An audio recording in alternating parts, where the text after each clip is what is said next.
चला येतो. अहो ऐका ना, ते ब्लाऊज पीस शिवायला टाकलेत तेवढे घेऊन या ना. ठीक आहे, आणतो.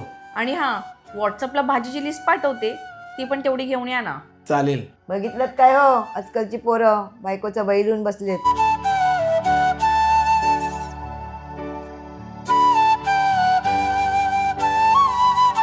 आई काय बोलताय हे? तो माझा नवरा आहे, गुलाम नाही.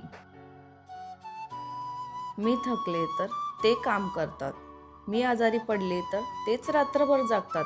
याला बायकोचा बैल नाही म्हणत आई. अगं आई, मी कुणाच्या शब्दावर नाही चालत.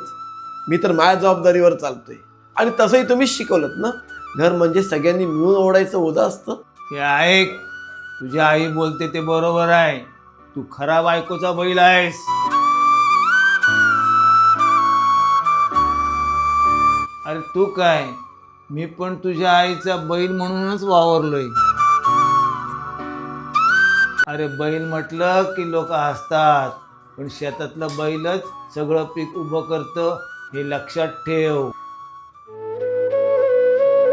आणि भारती, जरा आठव, तू बस बोललीस का बसायचो, उठ बोललीस का उठायचो, तू जे काय बोलायचीस ते सर्व ऐकायचो.